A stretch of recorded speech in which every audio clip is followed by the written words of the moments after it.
ಮಂಗಳೂರಿನ ಶಕ್ತಿನಗರದಲ್ಲಿರುವ ಸಾನ್ನಿಧ್ಯ ವಸತಿಯುತ ಶಾಲೆ ಅಂತಾರಾಷ್ಟ್ರೀಯ ಆಟಿಸಂ ದಿನದಂದು ಅಂಗನವಾಡಿ ಕಾರ್ಯಕರ್ತೆಯರಿಗಾಗಿ ಏರ್ಪಡಿಸಿದ್ದ ಆಟಿಸಂ ಬಗೆಗಿನ ಜಾಗೃತಿ ಶಿಬಿರವನ್ನು ಮಹಿಳಾ ಮತ್ತು ಮಕ್ಕಳ ಅಭಿವೃದ್ಧಿ ಇಲಾಖೆಯ ಉಪನಿರ್ದೇಶಕರಾದ ಎ ಉಸ್ಮಾನ್ ರವರು ಉದ್ಘಾಟಿಸಿದರು.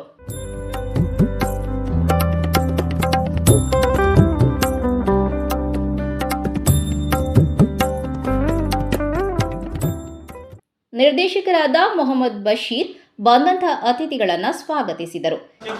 ಅತಿಥಿಯಾಗಿ ಬಂದಿರುವಂತಹ Shri Usman A, deputy director women and child development department Dakshina Kannada, ಇವರಿಗೂ ನಿಮ್ಮೆಲ್ಲರ ಪರವಾಗಿ ಆತ್ಮೀಯವಾಗಿ ಸ್ವಾಗತಿಸುತ್ತೇವೆ.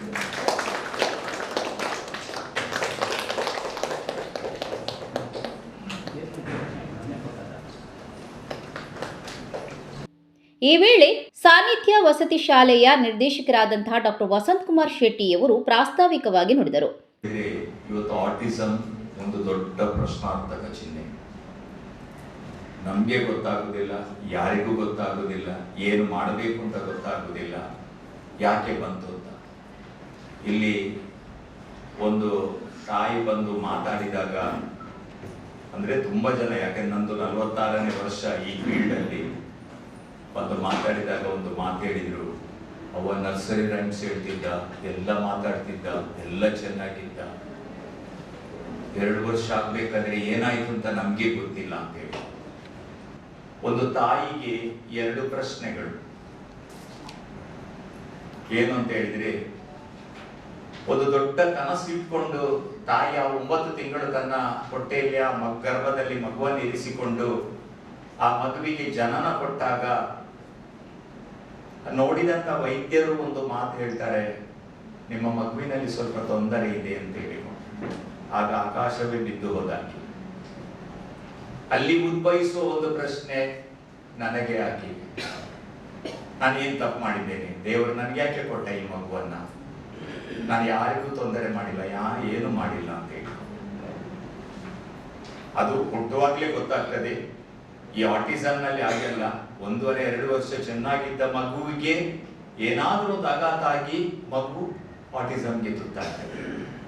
ಆದ್ರದ್ದು ಪ್ರಶ್ನೆ, 2ನೇ ಪ್ರಶ್ನೆ ಉದ್ಭವ ಆಗ್ತದೆ, ಆ ಮಗು ಬೆಳೆಯುತ್ತಾ ಬಂದಾಗ ನನ್ನ ನಂತರ ಯಾರು ಅಂತ ಹೇಳಿಕೊಂಡು, this is why me and after me. ಈ 2 ಪ್ರಶ್ನೆಗೆ ಕೂಡ ಒಬ್ಬರು ಅಧಿಕಾರಿಯವರಾಗ್ಲಿ ಅಥವಾ ನಾವು ಸಂಸ್ಥೆಯವರಾಗ್ಲಿ ಅಥವಾ ಯಾರೇ ಆಗಲಿ, ನೀವಾಗ್ಲಿ ನಾವಾಗ್ಲಿ ಉತ್ತರ ಕೊಡಲಿಕ್ಕೆ ಸಾಧ್ಯ ಇಲ್ಲ. ಎಳೆಯ ಮಕ್ಕಳು ಪ್ರಥಮ ಹಂತದಲ್ಲಿ ಅಂಗನವಾಡಿಗೆ ಬರುತ್ತಾರೆ. ಅಲ್ಲಿ ನಮ್ಮ ಅಂಗನವಾಡಿ ಕಾರ್ಯಕರ್ತೆಯರು ಮಕ್ಕಳ ಚಟುವಟಿಕೆಗಳನ್ನು ವೀಕ್ಷಿಸುತ್ತಾರೆ, ತರಬೇತಿಯನ್ನ ನೀಡುತ್ತಾರೆ. ಆದರೆ ಮಕ್ಕಳಲ್ಲಿ ವಿಭಿನ್ನವಾದ ವರ್ತನೆಗಳು ಕಂಡು ಬಂದಾಗ ಯಾಕೆ ಹೀಗೆ ಎಂಬ ಪ್ರಶ್ನೆ ಅಂಗನವಾಡಿ ಕಾರ್ಯಕರ್ತೆಯರಲ್ಲಿ ಮೂಡುತ್ತದೆ.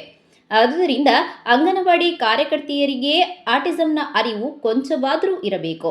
ಈ ಬಗ್ಗೆ ಶಕ್ತಿನಗರದಲ್ಲಿರುವ ಸಾನ್ನಿಧ್ಯ ಶಾಲೆ ಹಮ್ಮಿಕೊಂಡಿರುವ ಈ ಶಿಬಿರ ಬಹಳನೇ ಮಹತ್ವವನ್ನು ಪಡೆದುಕೊಂಡಿದೆ. ಮಂಗಳೂರು ನಗರ ವಲಯದ ಸುಮಾರು 50 ಮಂದಿ ಕಾರ್ಯಕರ್ತೆಯರು ಈ ಶಿಬಿರದಲ್ಲಿ ಭಾಗವಹಿಸಿದ್ದಾರೆ. ಮುಂದಿನ ದಿನಗಳಲ್ಲಿ ಗ್ರಾಮಾಂತರ ಪ್ರದೇಶದ ಕಾರ್ಯಕರ್ತೆಯರಿಗೂ ಈ ಶಿಬಿರವನ್ನು ಏರ್ಪಡಿಸಲು ಸಾನ್ನಿಧ್ಯದವರೊಂದಿಗೆ ಭಿನ್ನಹ ಮಾಡಿಕೊಳ್ಳುತ್ತೇವೆ ಎಂದು ಮಹಿಳಾ ಮತ್ತು ಮಕ್ಕಳ ಅಭಿವೃದ್ಧಿ ಇಲಾಖೆಯ ಉಪನಿರ್ದೇಶಕರಾದ ಎ ಉಸ್ಮಾನ್ ರವರು ಹೇಳಿದರು. ಈ ಒಂದು ಆಟಿಸಂ ಎನ್ನುವುದು ಬಹಳ ಶೈಶವಾವಸ್ಥೆ, ಮಗುವಾಗಿದ್ದಾಗಲೇ ಅದು ಆರಂಭ ಆಗಿರುವುದು. ಅದು ತಳಮಟ್ಟದಲ್ಲಿ ಅರ್ಲಿ ಏಜಲ್ಲಿ ಅದು ಗುರುತಿಸುವುದು ಬಹಳ ಮುಖ್ಯ. ಈ ಅರ್ಲಿ ಏಜಲ್ಲಿ ಈ ಮಕ್ಕಳೊಟ್ಟಿಗೆ ಇರುವವರೇ ನಮ್ಮ ಅಂಗನವಾಡಿ ಕಾರ್ಯಕರ್ತೆಯರು. ನಮ್ಮ ಅಂಗನವಾಡಿ ಕಾರ್ಯಕರ್ತೆಯರ ಮಹತ್ವವನ್ನು ಅರಿತುಕೊಂಡು ಇವತ್ತಿಗೆ ನಿಮ್ಮನ್ನು ಕರೆಸಿ ಇದರೊಂದು ಅವೇರ್ನೆಸ್ ಕಾರ್ಯಕ್ರಮ ಹಮ್ಮಿಕೊಂಡಿದ್ದಾರೆ. ಅದರಿಂದ ಅವೇರ್ನೆಸ್ ಕೊಡುವವರು, ಅದೇ ರೀತಿ ಅವೇರ್ನೆಸ್ ನೀಡುವವರು ಬಹಳ ಒಂದು ಅರ್ಥಪೂರ್ಣವಾಗಿ ಇವತ್ತು ಒಂದು ಸೇರಿದ್ದೀವಿ. ಯಾಕೆಂದರೆ ಈ ಒಂದು ಭಿನ್ನ ಸಾಮರ್ಥ್ಯದ ಮಕ್ಕಳಿಗೆ ವಿವಿಧ ತರಬೇತಿಯನ್ನು ಕೊಡುವ ಸಾನ್ನಿಧ್ಯ ಸಂಸ್ಥೆ ಬಹಳ ವರ್ಷಗಳಿಂದ ಕೂಡ ನಡೀತಾ ಬಂದಿದೆ. ವಿಕಲಚೇತನ ನಿರ್ದೇಶನವಾಗಿದ್ದ ನಮ್ಮ ನಿರ್ದೇಶಕರು ಕೂಡ ಬಂದು ಈ ಸಂಸ್ಥೆಗೆ ಭೇಟಿ ಕೊಟ್ಟಾಗ ಇದರ ಬಹಳ ಒಂದು ಪ್ರಶಂಸೆಯನ್ನು ವ್ಯಕ್ತಪಡಿಸಿದ್ದಾರೆ.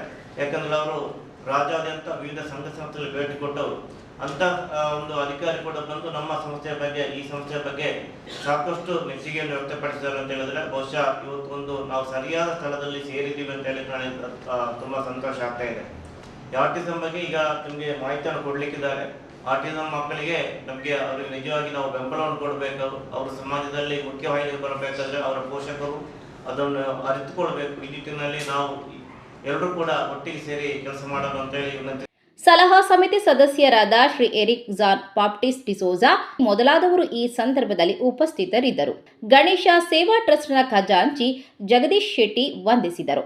ಉದ್ಘಾಟನಾ ಸಮಾರಂಭಕ್ಕೆ ನಮ್ಮ ಮುಂದೆ ಈ ದಿನ ಉದ್ಘಾಟಕರಾಗಿ ನಮ್ಮೆಲ್ಲರ ಹಿರಿಯರು, ನಮ್ಮ ಹಿತೈಷಿಗಳು, ಉಪನಿರ್ದೇಶಕರು ಮಹಿಳಾ ಮತ್ತು ಮಕ್ಕಳ ಅಭಿವೃದ್ಧಿ ಇಲಾಖೆ ದಕ್ಷಿಣ ಕನ್ನಡ ಜಿಲ್ಲೆ ಶ್ರೀ ಉಸ್ಮಾನ್ ಸರ್, ನಮಗೆ ನಾವು ಸಾಹಿತ್ಯ ವಿಶೇಷ ಮಕ್ಕಳ ಶಾಲೆಯ ಬಗ್ಗೆ ಧನ್ಯವಾದವನ್ನು ಹೇಳ್ತಾ ಇದ್ದೇನೆ. ಸಹಾಯಕ ಆಡಳಿತ ಅಧಿಕಾರಿ ಸುಮಾ ಡಿ ಸಿಲ್ವಾ ಕಾರ್ಯಕ್ರಮ ನಿರೂಪಿಸಿದರು. ಸ್ಪೆಕ್ಟ್ರಮ್ ಡಿಸಾರ್ಡರ್ ASD ನರ ಬೆಳವಣಿಗೆ ಸ್ಥಿತಿಗಳ ಗುಂಪನ್ನು ವಿವರಿಸುವ ವೈದ್ಯಕೀಯ ಪದವಾಗಿದೆ.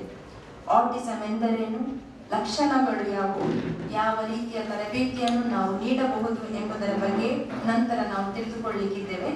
ಇನ್ನು ವಿಶೇಷ ಶಿಕ್ಷಕಿಯರಾದ ಶ್ರೀಮತಿ ಜೂಲಿಯಾನಾ ಸೋಫಿಯಾ ಡಿಸೋಜಾ, ಪ್ರಾಂಶುಪಾಲೆ ಮೀನಾಕ್ಷಿ ಎಂಕೆ ಹಾಗೂ ಡಾಕ್ಟರ್ ವಸಂತ್ ಕುಮಾರ್ ಶೆಟ್ಟಿ ಆಟಿಸಂನ ವಿವಿಧ ವಿಚಾರಗಳ ಬಗ್ಗೆ ಶಿಬಿರಾರ್ಥಿಗಳಿಗೆ ಮಾಹಿತಿಯನ್ನು ನೀಡಿದರು.